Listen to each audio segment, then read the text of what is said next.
thank you guys for coming tonight. I appreciate that you want to be safe out there, that you want to know as much as you can about what to expect and how to do what you need to do to get through it safely and wisely. Now, tonight, we're going to be talking about Pacific Crest Trail start dates in April. This will also coincide for those listening to John Muir Trail starts in, June, more or less. So if anyone's listening with that in mind, this is appropriate for you. I'm going to first add a little bit to the administrative side, then dive into this thing. A March start, when we talked about March start dates a couple weeks ago, that was really easy. I mean, March is simple to talk about. April is very what I call problematic timing, because depending upon whether you start in the middle, the beginning of April, the end of April, there's the conditions in the Sierra and the conditions in the state at trail elevation are changing very rapidly, especially during the time of the thaw, when the thaw starts roughly about the end of May. So when you start in April is a factor. So we're going to break it all down. I'm going to be repetitive because I want to make sure you understand what I'm trying to present. When we talk about the pros and cons, will be at the end of sort of my whole presentation, because there's a lot of material to cover to explain what I'm talking about in the pros and cons. So first of all, I want to add a couple things that are relevant to who I am and what I've done. Carol said, a few things, but let me just kind of build the picture a little bit.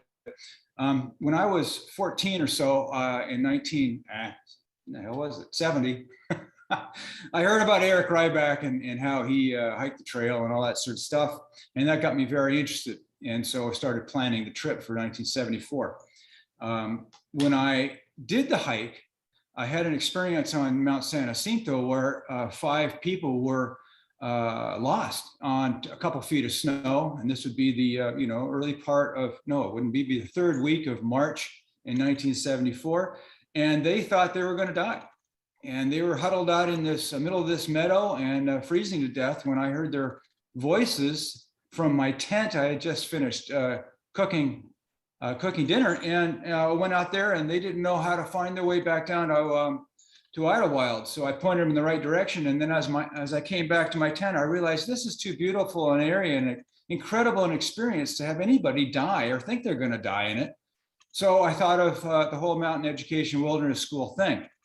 So when I went to college, I took all kinds of courses to kind of be able to teach you guys about, atmospheric sciences and what storms do and geology, all that sort of stuff. After that, I got involved with the U.S. Forest Service as a wilderness ranger for Sierra National Forest, not far from Muir Trail Ranch. And then went on to be a paramedic for a number of years in the San Francisco Bay Area, continued on into ski patrol work off and on, and building custom homes for 25 years.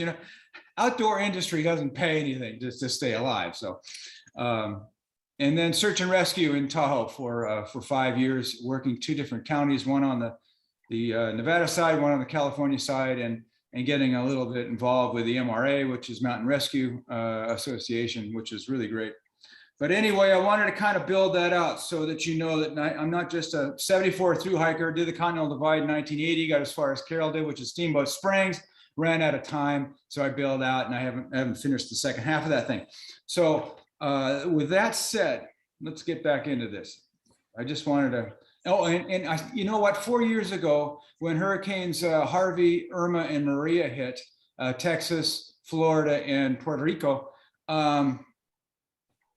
because I had been a medic and in search and rescue, it simply called, and I dropped mountain education. I kind of put it on the back burner and started working for the Federal Emergency Management Agency, or FEMA, and I've been everywhere since. But it would appear that the demand is back for what mountain education tries to teach, and that is to give you the skills and knowledge to stay safe out there long enough so that you really let the wilderness build in you and it becomes a part of you. That's why people end the trail totally different than they started. So that's it. Anyway, so the start within April is problematic for its timing because one, the preceding winter could be anything. And we've already covered this a little bit, but you can have a drought winter, a normal winter, whatever the hell that is, and a heavy winter. And so the more snow in the Sierra, the longer will be the thaw, the amount of time it takes for all of that snow to melt off, and that's going to create complications. I'll get into that in detail. And also because you're starting a month later than the March starters, you're going to kind of be cutting your hikes just a little bit short, in the sense that you got to keep an eye on your only bookend of an entire Pacific Crest Trail through hike, which is when the powder snow starts flying up north in the North Cascades. Now, according to the rangers at Manning Provincial Park in Canada, they say get off the trail by mid-September. That's when the snows start flying. And you know how the winters go, maybe a drought winter, or the winter will start late up there. Maybe you can hike to October, maybe into October before you get buried. Maybe not, you don't know. So the rule of thumb is aim for the middle of September to be done with the trail, because the last thing you want, and it's extremely frustrating, is to be that close to tasting your victory, your Monument 78 experience, and you can't go any further because it's dumping snow and it's just too dangerous out there. So try not to push into October 1st. So try and get it done within that time frame. These things will affect two areas, and that's how I'm going to break down pros and cons. But the two areas are your strategy for your hike and the environmental issues going on during your hike that you need to be aware of, and that's why you're listening tonight. So the next section I'm going to cover is what I call the stuff you need to know. I have a very fond, I like to use the word stuff a lot, so if you hear a few more times, don't be surprised. If you start April 1st, all the better. You're going to have about a 6-week travel time to Kennedy Meadow South. So we're looking at a mid-May Sierra entry. At that point, if the thaw starts the end of May, that will give you 2 weeks of what I call the secret season, where the snow is still frozen. You know, it's still freezing at night. Temperatures can be 15 degrees, more or less, overnight. So the snow is nice and hard for walking on all day with no fear of postoling, no sun cups, no raging creeks. Secret season is really great, but you're kind of catching the tail end of it, even if you start April 1st. If you start, say, April 15th, you're going to have about a June 1st entry into the Sierra, and that will be right about when the thaw starts. Now, that's not too bad. You got about a week, you know, where this is theory. So if the thaw starts right around June 1st, it's really not going to ramp up in as far as the creeks will start rising and it gets to be post-holy out there, and you're wallowing in the snow, and you can't go anywhere after 10 in the morning. It's not going to get that way for about 5 days, maybe a week after the thaw starts. The thaw starts when, and this is something you might want to consider monitoring when you're on the trail, the overnight temperatures are no longer below 32 degrees or freezing. So I'll carry a low reading thermometer that records, made by Kestrel. It also has a little anemometer for wind speeds. Too bad. Oh, I bet I have one. And that way I can notice that in the ramp up to the thaw start, I can get an idea, maybe 10 days away. Oh man, it's 28 degrees one night, it's 30 degrees a few nights later, it's 32, it's pushing the envelope. When I see that happening, I know I've only got so many weeks left of hard snow to walk on. Oh, I bet I don't. Sorry guys, I like to show you stuff tonight. I didn't really get into the showing and documenting and what do we call it in elementary school? Show and tell. I don't know if I have, oh, I bet it's in my other pack. Anyway, No sweat, but they're made by Kestrel. They're great little deals for measuring wind speeds and recording temperatures and all kinds of barometric pressures and barometers and all kinds of stuff. You don't have to get the fanciest one. Something about $100 right in there. Okay, so that's when the thaw starts. So if you're starting April 15th, you're looking at really entering the Sierra in the thaw, in the very beginning of the thaw. If you start the end of April, which I'm going to highlight as being the famous date when everybody used to start, because that's when the kickoff was, way back when. Wasn't that long ago, but I'm dating myself a little bit. The ideal supposed start was the last weekend of April.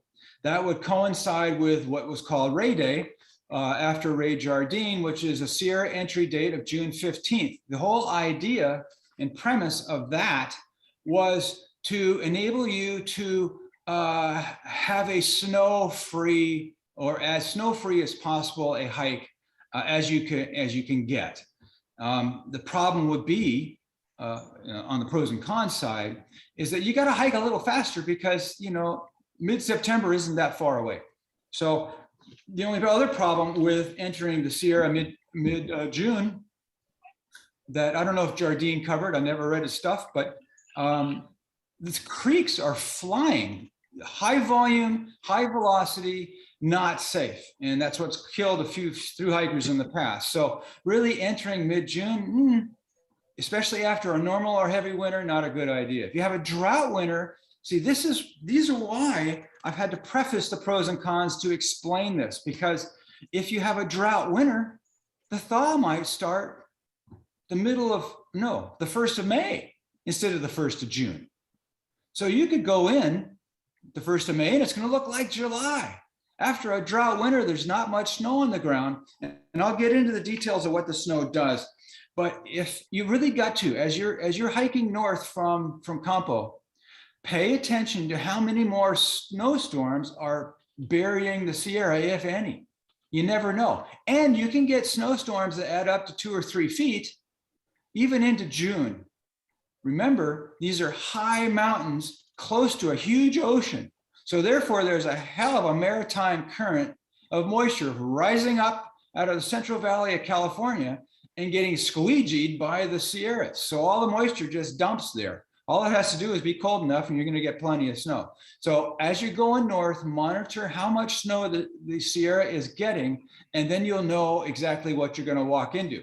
If it's been a drought winter, you've got it made. If it's a normal winter, then the thaw will start about the end of May, 1st of June. If it's a heavy winter, the thaw may not start right about then, but usually it does even after a heavy winter. All it's going to mean is you're going to have a prolonged thaw and you're going to have really nasty creeks for quite a while. And I'll get into all that in a little bit. All right, let's get into the timing thing. Just a generalized picture. If you're leaving April 1st, so we're looking at 6 weeks to Kennedy Meadows South. So when you enter the Sierra, it's going to be about mid-May, like I said before. So here's a little bit of this redundancy.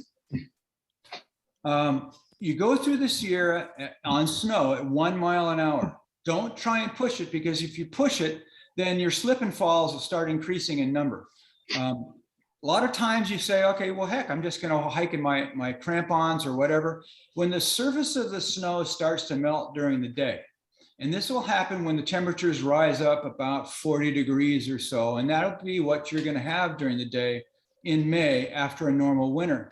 The surface of the snow will start to melt, and by the end of the day, you're going to have 2 or 3 inches of this wet, soupy stuff on top of a frozen snowpack, which isn't bad. But if you're wearing your crampons, they have a tendency to, the soft snow tends to clump up inside of the teeth.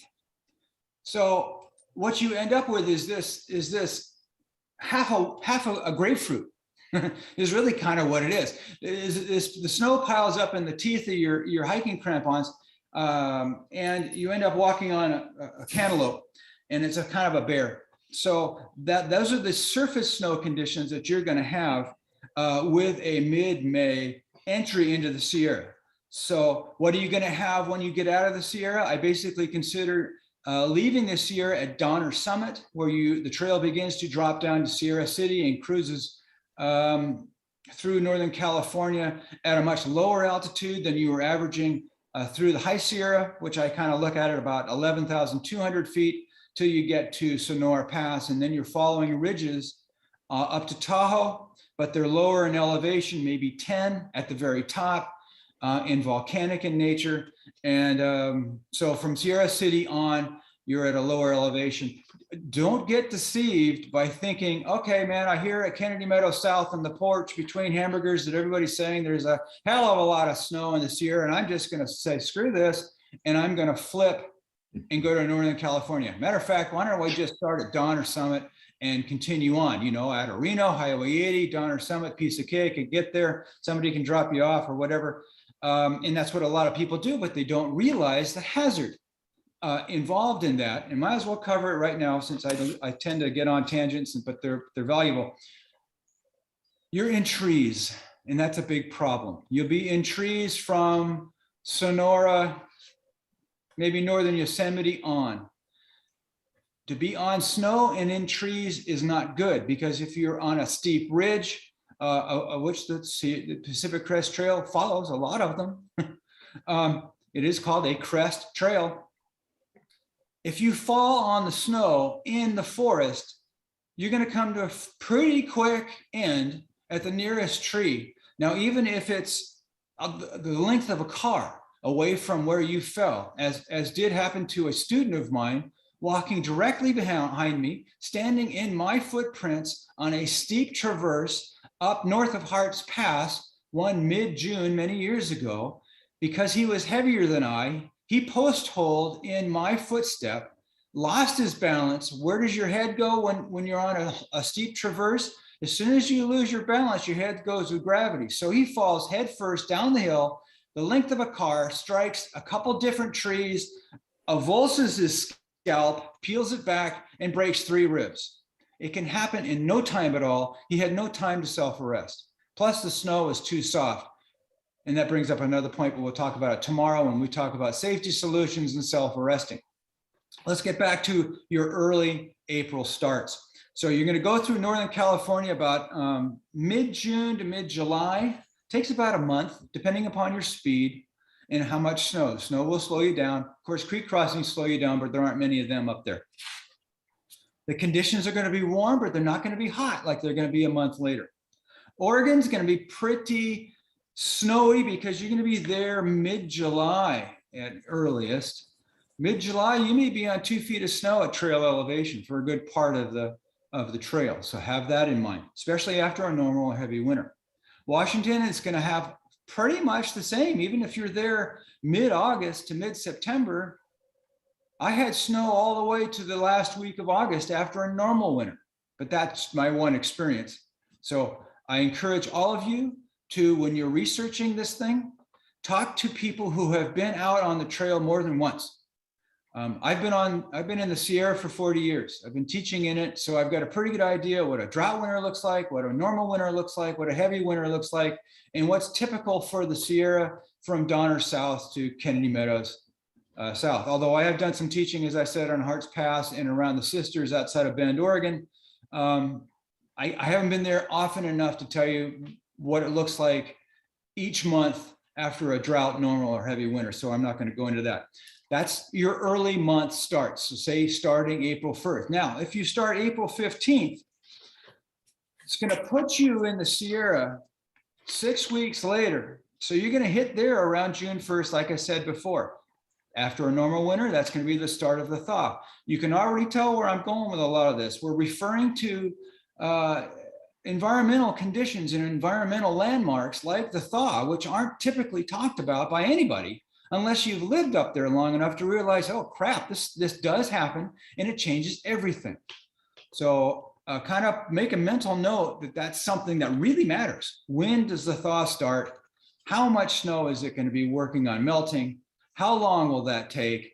And that sort of thing. So your mid-April starts are going to stick you right into the beginning of the thaw. So that's not good in as far as the fact that it's going to cause soupy snow, sun cups to develop that sink into the snow. Looks like a honeycomb pattern in the snow. And they start out as these cute little cups, like half of a softball. And they're very innocent looking, and you don't think anything twice. You kind of wonder why they're there. And then after about a week or so, you'll notice that they're maybe the depth of a mixing bowl, a big one. And then after a couple of weeks after the thaw has started, these things are starting to look like they're garbage cans, garbage cans in the snow. And then after a while, they look like you're full on waste management, recycling garbage can that you wheel out to the street when it's collected. They get deep, and they're very awkward to step in and out of, and you can still post hole in them. And the ridges between them are very hard to balance on, and it gets to be a mess. So sun cups aren't a good thing. Post holing you already know about, but here's the deal with that. If you're in the Sierra after a normal or a heavy winter, meaning the snowpack is thicker, when you get to post holing, that means you'll post hole farther, or usually to where your legs come together, and your groin stops you, and you don't get any further, so you just wallow, which means you have to jettison your pack. You got to lay out on the snow and see if you can pull your feet out, which is a pain in the neck, because a lot of times when you post hole, if you haven't heard this yet, it's not a gentle experience. Not only is it a sudden unexpected thing that happens where you drop maybe a foot, 2 or 3 feet, depending upon the snowpack, as I just mentioned, and how much is remaining by the time you get there. But in the snowpack, realize every time a storm in the winter comes through, it drops another layer. Usually between layers, the sun has come out and frozen the snow. So your snowpack is a stratification of layers with ice layers in there. Also, should there be a wind event, you may have tree branches, you may have pine cones, you may have all manner of stuff stuck in the snowpack at different levels. Also, rock falls happen. You may have little boulders that skittered across the snowpack sometime during the winter. Avalanches dump huge chunks of snow and ice on the surface of the snow as they blow along, as they descend down into the creeks and whatnot. And then when new snowfall comes, those chunks of ice get buried. So when you post hole in the spring, a lot of this ice in the snowpack is still ice. So when you are wearing your shorts and your legs are bare and you post hole down through, you may extricate your leg and find out you're lacerated all over the place. Plus the boulders and the branches and the whatevers that are in there are going to cut up your legs too. So therefore, this is why you want tall gaiters. Anyway, I'm carrying on a bit, but let me get back to the point here. So in the Sierra, you're going to be going through the thaw, and we'll get into what all that means. It's not just sun cups. It's not just raging creeks. It's not just post holing to where you get fed up and you quit for the day. There's other things, and we'll get to those. You're going to be in Oregon. You're going to be in Northern California. This is terrible because you're going to be in Northern California in July. That's when it's really hot. Hat Creek Rim, Old Station, Bernie Falls area, they can get stupid exposed. In other words, when I use the word exposed, I mean there's no trees. You're out there in the blaring sun like Southern California, very exposed. So it's not a good time to be in that vicinity. So I'm talking Northern California, July 1st to August 1st. Oregon isn't so bad. A lot of the snow is melted off by August 1st. So you'll have pretty clear sailing even after a heavy winter. And I got to add, Oregon and Washington right now have been receiving a very heavy winter. So, and that's caused because outside of our wonderful December we had, and I'm in Southern California right now, California got hit a lot. As we all know, record snowfall in December, because the snowstorms weren't just going from west to east. They were coming into Seattle, Portland area, and then turning south and running all the way down the California coast. Therefore, even Southern California got about 18 inches. Well, there's still 18 inches on Mount San Jacinto. If you go to their live camera up on the top of the tram, you can see for yourself that the snow has covered the picnic table all the way up to the bench where you sit. So I guess, 16, 18 inches still remains down here at this point. Anyway, I digressed again. Let me get back to Washington. Washington's problem will be, if you started mid-April, Washington's problem is going to be the fact that you could be pushing into late September, August or October 1st ending. That's not good as far as snowstorms. I suggest you have some way to monitor what kind of storm events are coming when you get to Snoqualmie Pass and north. You don't want to be caught out there like happened to 30, 40 PCT hikers 2016, I want to say, when everybody got buried by like 12 feet of snow. Also realize that when the people mention how much snowfall just happened, they're measuring the new flakes of snow. They're not measuring the stuff that you see if you walk out the door the following day after the snow has shrunk, melted, consolidated, packed down, and you see maybe half of the 12 feet. But nevertheless, 6 feet of mush is not anything you're going to go through. Okay, moving on. If you start the end of April, so everything is timing dependent. If you start the end of April, say when the kickoff was, so this is like the idealistic timing for those who want to travel light. That was the whole idea behind what Jardine began, which is the whole ultralight movement, if you want to call it that, trend, fad, fashion, whatever. You're going to enter the Sierra. First of all, you're going to go through Southern California when it's really hot. Anytime after, say, kickoff, which is the last weekend or was the last weekend of April, I was down there teaching the mountain safety presentation, I don't know, from 06 to 12 or something like that. I was down there teaching that. And during that time, we had everything from some snowstorms the last weekend of April to heavy rainstorms to just getting baked alive with just really hot desert heat. Southern California is largely high desert. It doesn't mean it's like sand dunes and all of that, for those of you who don't know what I'm talking about, but I'm talking about sagebrush and lots of soil with lots of distance between creeks, and not a whole lot of shade, pinyon pines that aren't very tall, until you go up in elevation, say to above 6,000 feet or above 5,000 feet, where you're going to start getting taller pines that you can take shelter under and get out of the sun. Also, let me add, to get out of the sun, people have used umbrellas. Unfortunately, Southern California gets a lot of high wind. That's why you're going to see a lot of wind turbines down here. So they don't, little umbrellas don't survive very well for portable shade. So think twice about that one. Back to end of the month starts from Southern California, from the Mexican border, the last weekend roughly of April. This is going to put you, like I said, through Southern California when it's really hot. Also, it's going to make you very dependent upon Trail Angel water, which may or may not be there. It's going to put you at Kennedy Meadows South about mid-June. Once again, Ray Day. So you're going to be going through the Sierra right in the whole length of the thaw. And I'll get to, in a second, I'm going to get to how the thaw translates to how many weeks are you going to have of nasty creek crossings before things settle down. And I'll get to that in a minute. Now, that's the total picture. If you start at this date, you're going to enter the Sierra about this date. These are the conditions you're going to have in the Sierra, Northern California, Oregon, and Washington. Let's get into the Sierra environment just itself, because that is your really biggest adversary. I don't want to say that's going to be your biggest problem. All right.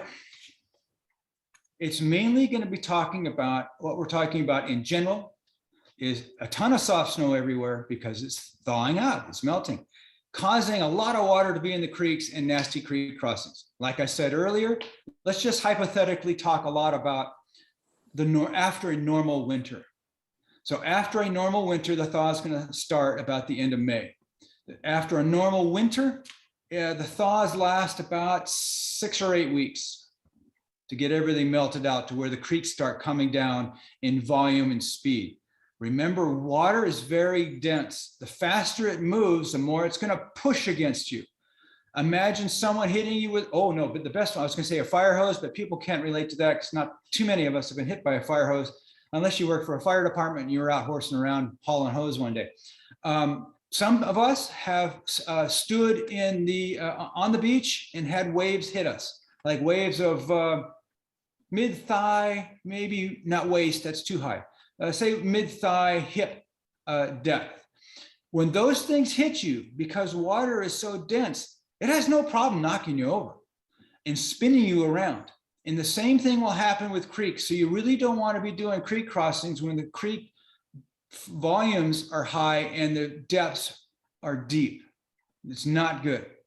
You may have seen videos of people crossing creeks and it looked flat and the rocks were small on the bottom and all that. That's typical of a meadow.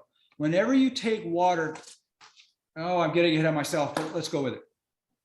When you come to a creek crossing, and when I start talking about later about assessing creeks for safe crossing, typically the trail, the summer trail, doesn't care about creek crossings. When they designed where the trail is going to cross a creek, they weren't thinking about what was safe for you when it's covered with snow and it's melting like mad. No, they're thinking about horses and burros and summer hikers and that kind of thing.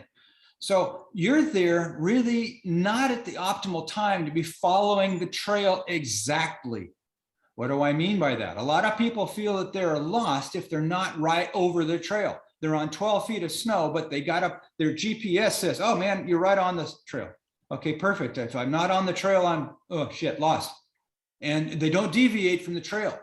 Trails have switchbacks down steep slopes.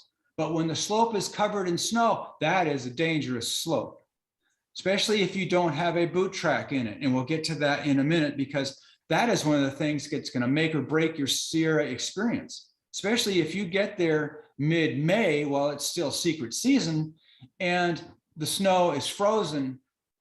But if you have a boot track in it, you can be in there in your trail hike, your trail runners, in your micro spikes, because you're walking on a flat. When I say flat, it's flat side to side. You may be on a steep slope going across the slope, in other words, traversing that slope, but you're on a flat path that's been beaten down in the snow by lots of people going through, and it's called a boot track. It may be post-holy. It's not going to be smooth. It's going to be lumpy, and it's going to refreeze in May, so it's going to be icy in the morning. So you may start out with your micro spikes, and that's perfectly fine. And then when the surface gets soft, because you're approaching the thaw, then your micro spikes are going to ball up. You're going to have that cantaloupe sitting under there, and it's going to frustrate the hell out of you. So you're just going to decide to take the micro spikes off, and that's kind of how it goes. But where was I with this? See, what's nice about talking to a live audience is you guys can catch me when I wander off with some great, yeah, Carol's laughing. Wander off with some great instructions. I get about halfway through it and then I lose my train of thought. So let's get back onto the main points here. What's going to be happening during the thaw? I know where I was going. So once the thaw starts after a normal winter, end of May, it's no longer freezing at night. The snow will be soft in the morning, or relatively, and I'm talking morning by 8 o'clock. So you can't be really chilling out and having a breakfast in bed, which I love to do. Under these conditions, the best way to deal with this, when the snow is post-holy, when you first arrive in the Sierra, you're going to really be getting up at 3, getting off by 4 in the morning to try and utilize whatever hard snow is created overnight, but whatever near freezing conditions there were, so that you have some easy feet swinging on the hard surface conditions so that you can make what miles you can before it turns to soup around mid-morning and you can't go anywhere. So that's kind of what happens in that end of May, early start of thaw phase, depending upon when you started. So now we're really looking at entering the Sierra when the thaw starts, end of May. So this is what you're going to see. It's going to cause, as I've already said, but I've got to kind of go down my outline so I don't miss any points. These are very important. You need to know what the thaw will cause. So the snow turns to soup and it only partially hardens overnight, depending upon what those overnight temperatures are. Sun cups develop, we've talked about that. Post-holing begins, we've talked about that. Post-holing, once again, to define it, is that sudden, unexpected plunge your body will do when the surface of the snow can no longer support your body weight and weight of your pack, and you have no idea when it's going to happen. You will find yourself, to minimize fear of this sudden elevator down kind of thing. Oh, that didn't do it. Oh, sorry. You heard a beep. That was my email. Don't know why. Sorry, Carol. you have these sudden elevator down moments and then these sudden stops. It's not the transition going down that's scary, except for the fact that sometimes your head will go back, or you're going to hurt your back, or you're going to jar your knees or something like that. It's the stop at the bottom, whatever you stop against. But post-hauling is not fun. It's unexpected. You can't prepare for it. You don't know what's going to happen. And you're going to find that you're going to walk flat-footed to minimize it. And that's where I was going. But we'll talk more about that in a minute.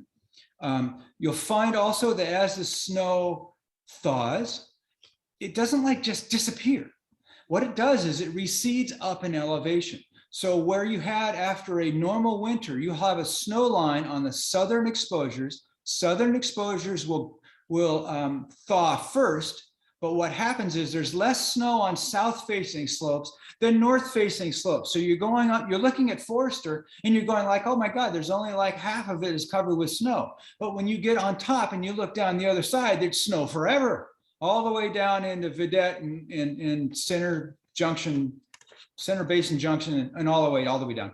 So there will be more snow on the north sides and down to lower elevations than on the south sides.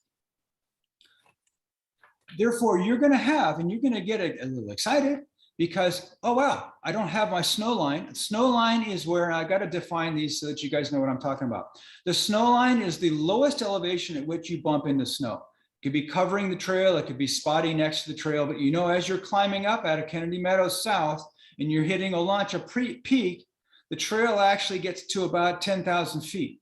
You'll hit snow after a normal winter in May at about, or right before Olancha Peak. So you're climbing out of Monachi Meadows, you're heading up Olancha Peak, and that's where you're first going to find snow, and you're going to kind of like, all right, got to get used to this because you're entering an entirely different environment. You don't have the traction you had before. You can't see the trail. You don't know where you're going, and everything looks the same. So and the air is cold. It's not conducive, warm. Your body wants 98.6, and everything around you is now becoming 40 degrees, sub-freezing at night. It's hostile. So you're really, as I mentioned in recent posts on Facebook, you've got to get it in your heads that you're going from your idealistic, pretty trail in Southern California, with the exception of a few blips of Mount San Antonio and San Jacinto and maybe some other high places where you might encounter snow. You're now in the snow zone, and you're going to be in it until you get to Donner, depending upon the winter, and we'll get into all of that. Lastly, let's see what the thaw causes. Your creek volumes, the more snow is in the drainage above you. For example, and let's just kind of make this a little real. Think Mono Creek crossing, or some of the creek crossings in the washboard of northern Yosemite. After you leave Tuolumne Meadows and you go north, you've got a whole bunch of canyons you're going to go in and out of and in and out of. Those canyons, if you take a look at the topo, those canyons from where the trail crosses the creek to the headwaters of the creek is miles, and just tons of acreage of snow up there.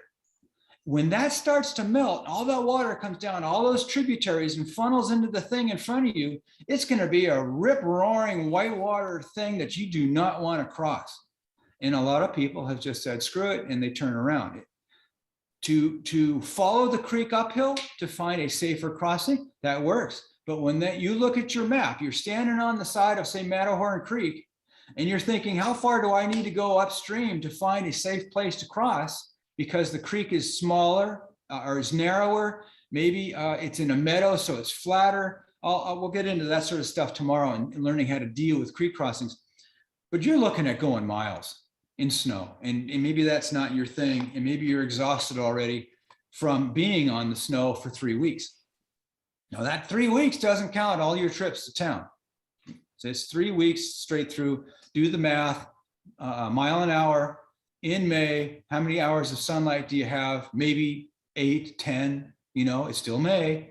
So you're going to figure out you're not going to be able to do the 20s or whatever that you were finally up to in Southern California. You're going to dial back Kennedy Meadows South, you're going to be adding on food weight. You're going to add on some gear weight. You're going to add on some clothing weight. You're strong at this point. Don't sweat the poundage. It's going to be foreign at first, but don't forget, your muscles get stronger. That's why people go to the gym forever. You know, at first you're lifting 5 pounds and 2 weeks later you're lifting 10 pounds and so forth. Your muscles are designed to get stronger. So don't worry about that. Just be safe. That's what the thaw does. It's going to affect the creeks. It's going to affect the snow, and it's going to affect you. Minorly, when all that water starts melting, the trail's filled with water too. Water's coming straight down the canyon sides in the Sierra. Where are the trails? Going across the canyon, down the valley. The water coming down the walls of the Sierra are going to hit the trail, fill them with water. Then the water is going to run down the trail and turn it into its own little creek. So you're going to be splashing through lots of water during the thaw. So when you hear these stories about people having chronically wet feet, which isn't necessary. I have never in my 40 years of teaching snow travel safety in the Sierra had wet feet. But then I use other methods that people nowadays seem to not want to do. But we'll get into all of that tomorrow because that's all part of the solution to these things. What we're discussing right now are the hazards that are caused by the time frame that you're dealing with when you leave in April, beginning of April, middle of April, end of April, and what you're going to see in the Sierra, Northern California, Oregon, Washington. All right, now here's the duration thing. So we just talked about the causes, what the thaw causes. Now we're going to talk about the duration of the thaw. If you have a drought winter preceding you, factor about a 4-week thaw. Historically, that's about what it's been for the nasty creek crossings to subside, and you don't have to hunt around forever to find a safe place to cross. You're talking about a 4-week period from whenever the thaw started. Now, after a drought winter, the thaw may start early. Now, this is actually a really good thing. So this would be one of the pros, and we'll touch on it later. The thaw may start, instead of the end of May, it may start the beginning of May, in which case that 4-week period has already happened by the time you hit Kennedy Meadows South. So now you won't even have bad creeks to deal with after a drought winter. So you guys, clear sailing, but be praying for a drought winter. Now realize you've got millions of people praying against you because they want snow in the Sierra because California needs water. So normal winter is about 6-8 weeks of high creeks, of snow on trail, water on trail. That's why people, after a normal winter, your average backpacking season in the Sierra doesn't start till like the 4th of July. So mid-July. And then you're going to expect snow on the trail anyway, because remember, and I was talking about this, and I think this is what I didn't finish. When snow melts, you're not going to have a 9,500 foot snow line in May. You may have, it'll recede. So by the middle of May, maybe it's going to be at 10,000 feet. By the end of May, it's going to be at 10.5. So if you have a drought winter and the thaw is done, when you look at Forester, you may see no snow at all. Forester's 13.2. That's a south-faced ascent, gets really hot, but expect to see snow on the north side. How far down will that snow be? It may only be 1,000 feet. It may be 1,500 feet. It just depends upon factors that we haven't even gotten to yet, like wind and ambient temperature and whether there's been any rain or snow and stuff like that after the thaw started. So that has to do with the intensity of the thaw, where you will see those snow lines. So let's just make sure you get it. After a drought winter, maybe a 4-week thaw, the thaw could start a month in advance of normal being the end of May. I know I'm redundant, but I want to get this picture in your heads, because that's why, as I said before, April starts are problematic in their timing regarding the hazards you're going to see. After a heavy winter, the thaw could run 2.5 months. There's a ton of snow up there, and it's going to take a while to burn off. So people have gone into the Sierra after a heavy winter, and they've had 4, 5, 6 feet of snow on, say, Muir Pass, early September. end of August, it can be bad. So just keep that in mind. Okay, when does the thaw end? And we've kind of talked about it. We've kind of described that the end of the thaw as being when the creeks subside and everything becomes a little bit safer to cross, you know, at the trail where the summer trail crosses. Caveat teaching moment. Keep this in mind. You do not have to cross a creek where the summer trail does. Underlined, quotation marks, bold print, italicized. Just because the summer trail crosses there, that doesn't mean you have to cross there. You don't. You can go upstream, downstream, find a safe place to cross. When you get to the other side, just remember where the summer trail is. If you went downstream and you went across, the summer trail is upstream and vice versa. It's not tough to find the trail. If it's completely buried, it doesn't matter. It's irrelevant. Just figure out which way it's going and go the same way. It doesn't even matter. You don't have to be on. Here's another one. Okay. Another teachable moment. You do not have to be on the trail. And I said this before, so let's just underscore it. You do not have to be on the trail all the time when it's covered in snow. Matter of fact, you do not want to be on the trail in certain places. Like I mentioned before, switchbacks. Switchbacks mean very steep slopes. You do not want to be on those very steep slopes if there's no boot track. And we mentioned before being on the steep slopes when there was a boot track. You can get away with trail runners, micro spikes, but if there is no boot track and the snow is still hard, so you're in there middle of May to the end of May, still secret season time after a normal winter. So you've still got frozen, sub-freezing temperatures at night and nice, hard, wonderful snow to walk on all day. Last 2 weeks of May after a normal winter. Crap, where was I going with that? Geez, I wish you could say, Carol, where I was going with that. But well, you were talking about alternate river crossings before. I don't know if that's kind of the same. Oh no, it's thank you. That's all I need. It's getting back to the trail and following a trail. So the one of the keys, and the reasons why you're going to have a paper topo map and you're going to have your Explorer InReach Plus thing that has a big screen that tells you where you are relative to the trail via GPS, because you want to look for those switchbacks up ahead and you want to go, hell no, I don't have a boot track. So I'm dealing with very steep slopes and I'm edging in with the sides of my shoes. I don't want to make it any worse. So you don't want to follow the trail in those areas. You want to follow the creek that kind of goes like over that way. And when you get down to wherever the creek goes, you can backtrack up, catch the trail, whatever.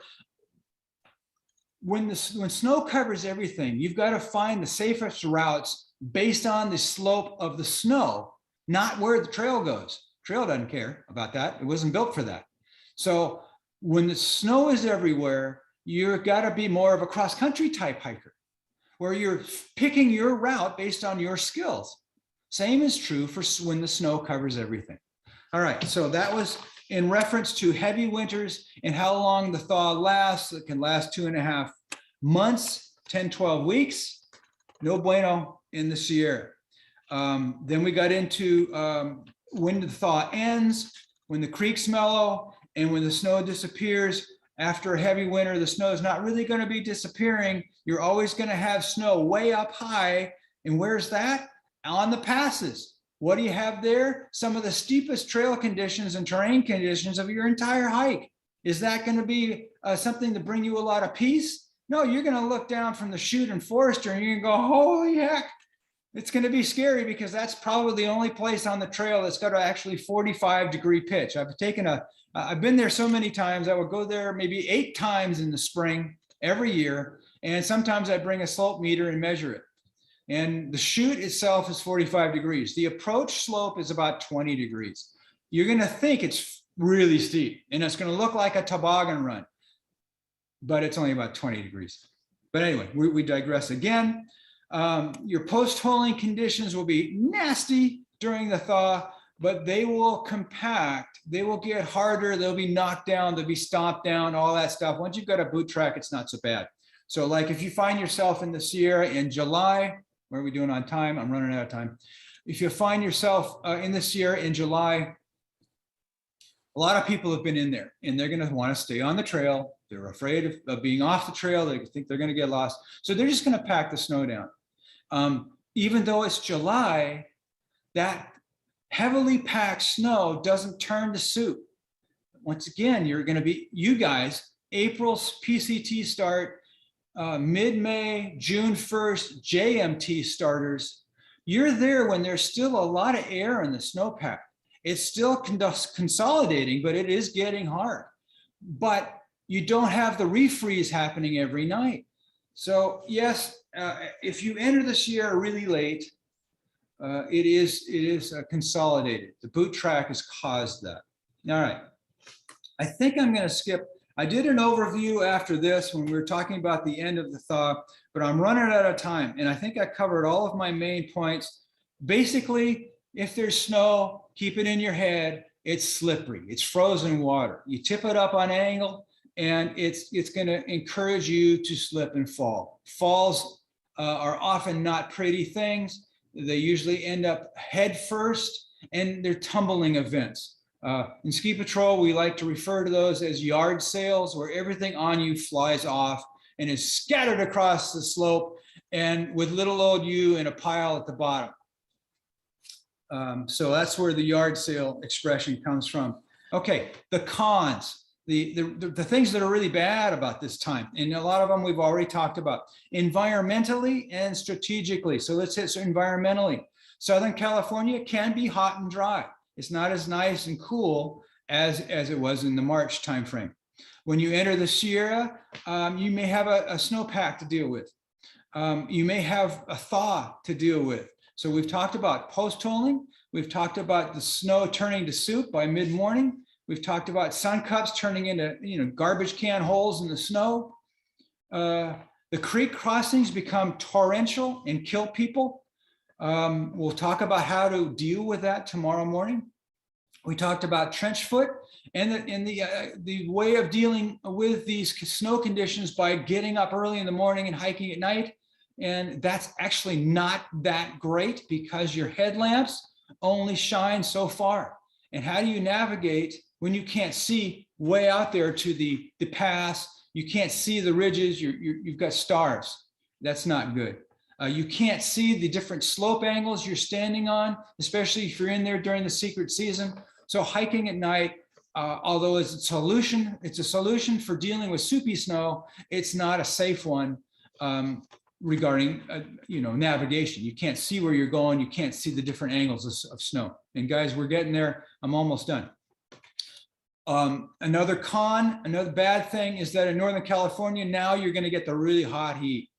And be very exposed up there. So it's really not good. You're also going to get a lot of, get off the snow. Well, that's good. But you're going to get into a lot more dirt, bugs, bears, mud, pests, snakes, all that kind of junk. Whether in Northern California or Southern California, you're going to have a lot more pests. Some people don't like those, but it's worth mentioning. The later you start, the more of that you'll have.